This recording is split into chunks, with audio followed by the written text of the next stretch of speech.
The Galactic Council Hall floated in deep space, surrounded by stars and silence. It was built from glowing crystal and living metal, a place where powerful species gathered to decide the future of the galaxy. Inside, voices buzzed, some sharp, like music, others deep like thunder. And in the middle of all this stood a human. Ambassador Kale of Earth stood tall in his dark blue suit, the symbol of Earth shining on his chest. He was young, calm, and alone.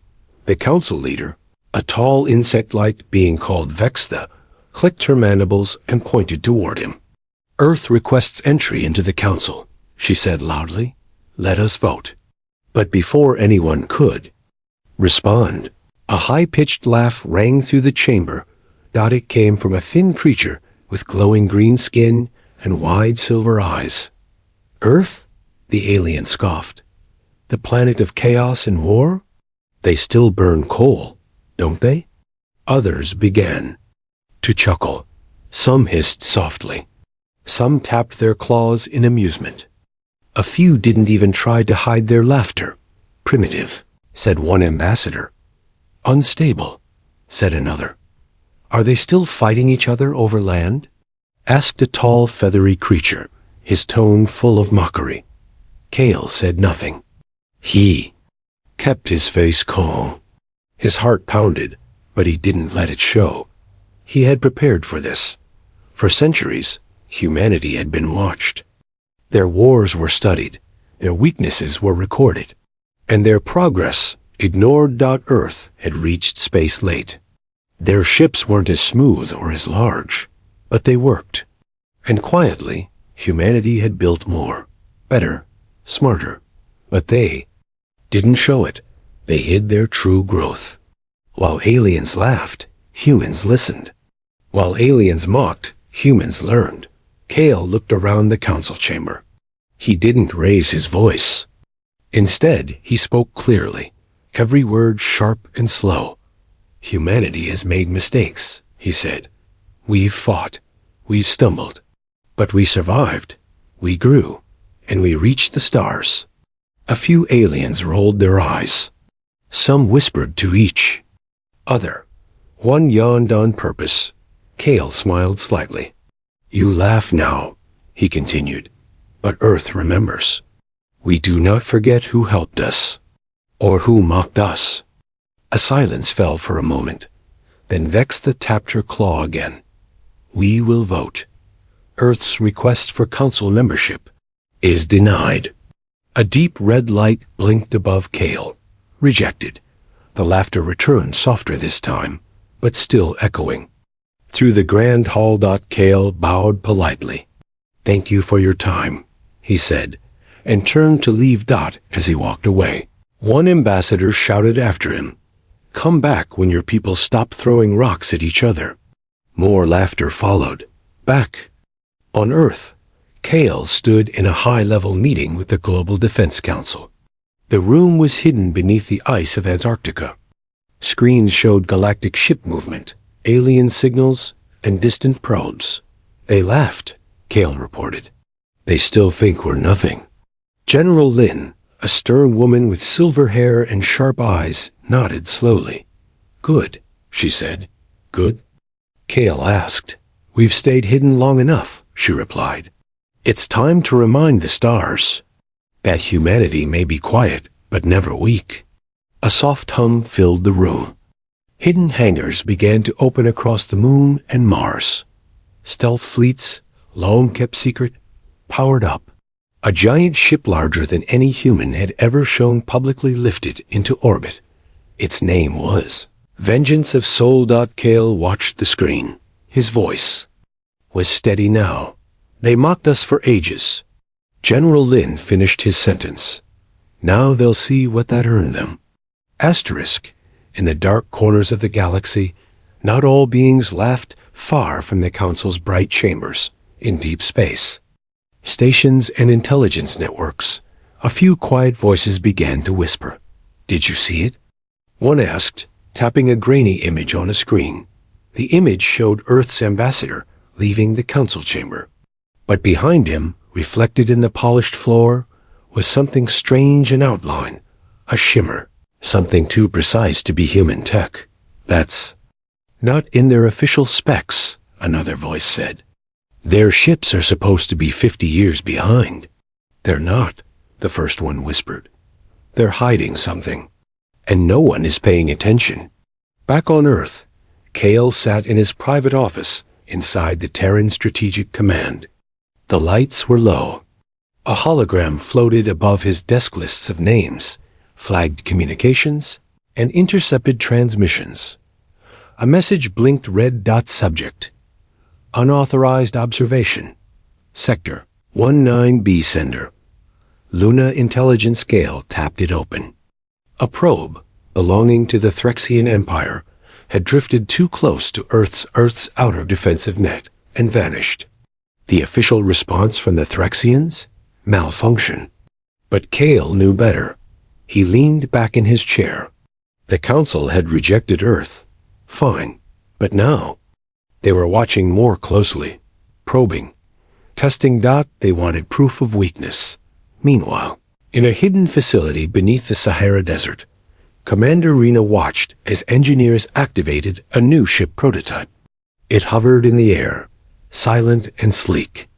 Its surface changed color as light hit it, almost invisible. Stealth systems online.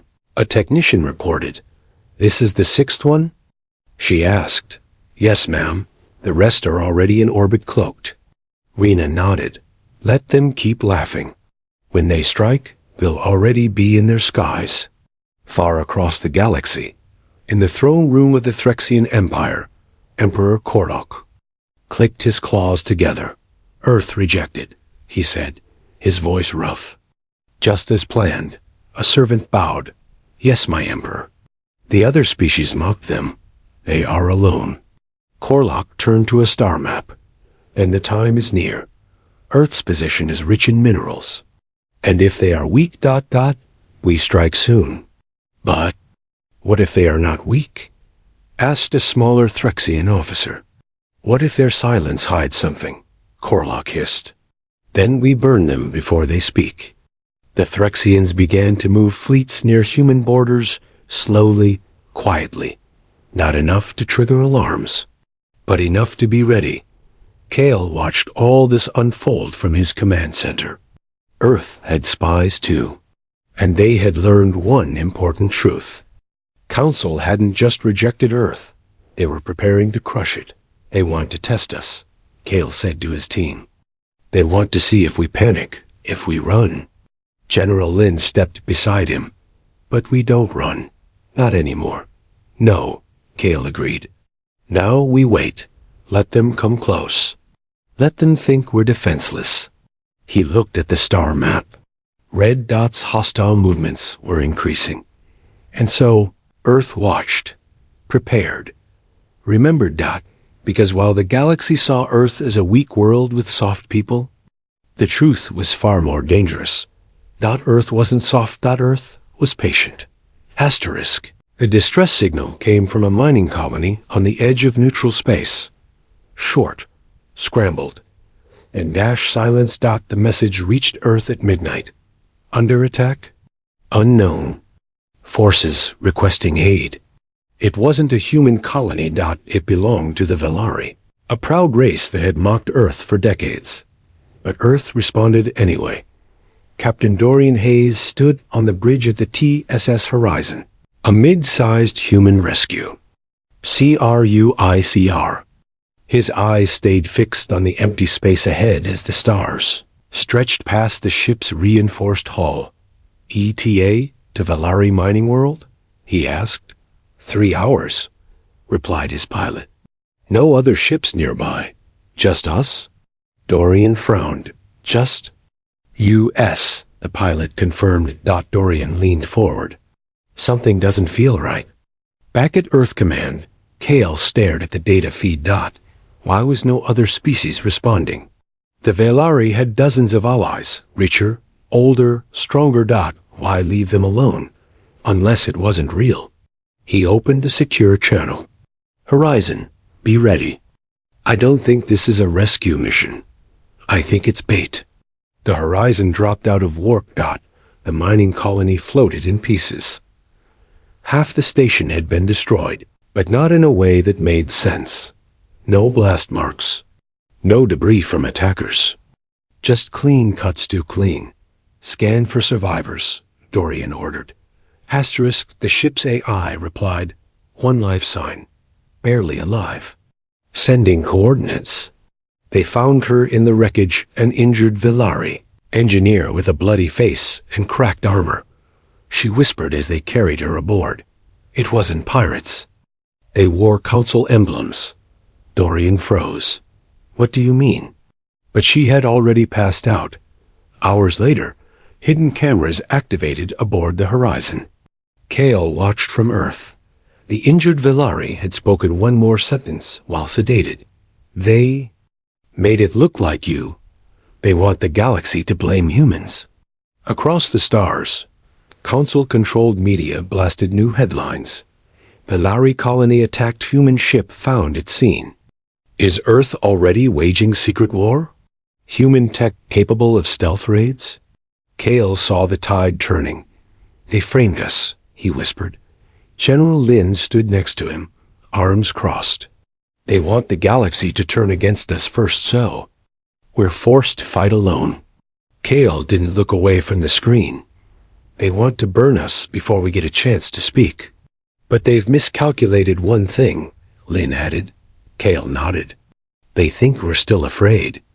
Back on the Horizon, Dorian activated his private log. This wasn't a rescue. It was a message. We were meant to walk into it. But we got the message loud and clear. He stared out the viewing window as the stars shifted again. And now Earth is listening. The moons of Saturn had secrets. Beneath their icy surfaces and shifting rings, deep inside carved tunnels and artificial caverns, humanity had been building in silence. For years, no alien had seen it. No one had believed they could. Until now. Inside, Command Vault 09, buried beneath Titan's frozen crust, alarms glowed soft red. A single word pulsed on every screen. Activate. General Lin stood in the center of the control chamber, her breath visible in the cold air. She spoke 3 words, calm and sharp. Bring them online. In the vast darkness above, the ice cracked and rose. The ice field on Titan split open like glass. What lay beneath was not a base, but a ship. A giant one, black as void. Smooth, silent. It rose slowly into orbit. Dust and ice falling off its hull like snow. Its name was etched across the side in silver. Code TSV Eclipse. Terran supervessel. The first of many. Back on Earth, Kale stood in the Parliament dome, watching the encrypted live feed. No one knows this exists, he said. President Arya nodded. They will. But not yet, Kale said. Let them keep underestimating us. Let them believe their trap worked. And when they come? She asked. Kale didn't blink. Then we show them the stars have new rules. In orbit above Mars, another fleet silently activated. Ships cloaked in plasma screens, powered by neutron cores, moved into new patterns ready to strike if needed. But they didn't fire. Not yet. Earth wasn't going to start a war. They were preparing to finish one. Across the galaxy, Threxian spies watched human trade ships moving peacefully. On the surface, Earth looked unchanged. But something felt off. One spy sent a coded message to his handler. Movement strange. Cargo runs quieter. No military chatter. Suggest hiding something. He didn't know it yet, but he was right. Back at the Galactic Council, debates continued. More races blamed Earth. Accusations flew, but Earth said nothing, not a word. Ambassador Kale sat at his desk, reviewing star maps of fleet activity. A junior aide entered. Sir, our outer patrol spotted 3 alien warships near Venus orbit. Did they cross the line? Just short of it. Kale's voice was steady. Then let them watch. The longer they think we're silent, the bigger the shock will be. He tapped his screen once. Across dozens of hidden human bases, shields rose. Weapons powered up. Stealth tech activated. The sleeping giant had opened. One eye. Asterisk, the first strike was quiet. No declaration. No warning. Just 3 alien destroyers crossing into Earth's outer zone. And vanishing. Gone. Not a single distress signal. No trace. No wreckage. Just silence. And fear. In a dark war room beneath Earth's surface, General Lin stood beside Kale as the holograms flickered. They thought we'd panic, she said. Kale nodded. Now they don't know what to think. They wanted war, Lin added. Let's show them how humanity answers. At 0200 galactic time, Earth's hidden fleets moved silently from the edge of Neptune to the orbit of Mercury. Cloaked Terran warships came alive, each one powered, crewed, and aimed. Targets were already locked, not to kill, but to shock. The Threxian Empire was the first to feel it. One of their core listening posts, a massive orbital ring station, suddenly powered down. All systems disabled. Every camera looped on the same message in old human script. We see you. This is your warning. 2 more Threxian ships were found drifting. Systems fried. Crews unharmed but terrified. They had never seen weapons like this. No burns. No holes. Just silence. And fear. At the council hall, chaos erupted. How did they reach us? Screamed one ambassador. They were supposed to be primitive. Shouted another. Kale walked in, calm as ever. His presence quieted the room. He placed a small device on the table. A hollow projection began. It showed Earth's fleet in full, no cloaks. No hiding. Thousands of ships. Dozens of supercarriers. An Eclipse, the massive vessel that dwarfed even the largest council flagships. Gasps filled the air. Kale's voice was calm, but sharp. You poked the bear. Now the bear has teeth. Back in space, a battle broke out near Proxima Sector 9. A combined alien fleet of 6 nations moved in to contain Earth. They expected an easy win. They got crushed. Human ships moved like ghosts, appearing where they shouldn't be. Firing weapons the galaxy didn't understand. Using tactics no one had seen before. Precision strikes. No waste. No mercy. The battle lasted 13 minutes. When it ended, the stars were quiet again. On Earth, people didn't cheer. There were no fireworks, because humanity hadn't wanted this. They had been mocked, ignored, and pushed too far. Now they had pushed back. Hard. In a private council meeting, one alien ambassador whispered to another, "Who are they really?" The other replied, voice shaking, "Not what we thought. Not anymore." Kale stood alone in the viewing chamber of Eclipse, watching the stars. He knew this was just the beginning. More would come.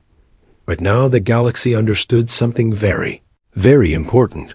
Humanity was not a joke. Not anymore. Asterisk, the Galactic Council had never looked so broken. Gone were the proud speeches, the smug smiles, the mocking laughter. Now the chamber was filled with quiet murmurs, pale faces, and shaking hands. Ambassadors stood, but not tall. They stood to wait, for the human. Ambassador Kale entered the chamber. In silence. He didn't wear armor. He didn't come with soldiers. He came alone. And yet, the entire room felt colder when he stepped in. Every eye turned to him. Some filled with regret. Others with fear. The ambassador from the Threxian Empire stepped forward, his claws no longer raised, but open. He bowed. "We misunderstood your people." Kale didn't respond. Another ambassador, from the Valari, stood next. She placed a silver ribbon once given only to allies on the table before him. "We mocked. You remembered. We regret that." Kale finally spoke. his voice calm but sharp. You pushed us out, laughed at us, then blamed us? And now you want peace? No one spoke. Then the oldest member of the council, a translucent being named Sarail, rose with effort. Ambassador Kale, she said softly, we now understand that Earth is not weak, but strong. Still, we ask not for surrender, but for forgiveness. She bowed so low her face nearly touched the floor. Kale looked around the chamber. Once, this room had echoed with laughter at Earth's expense.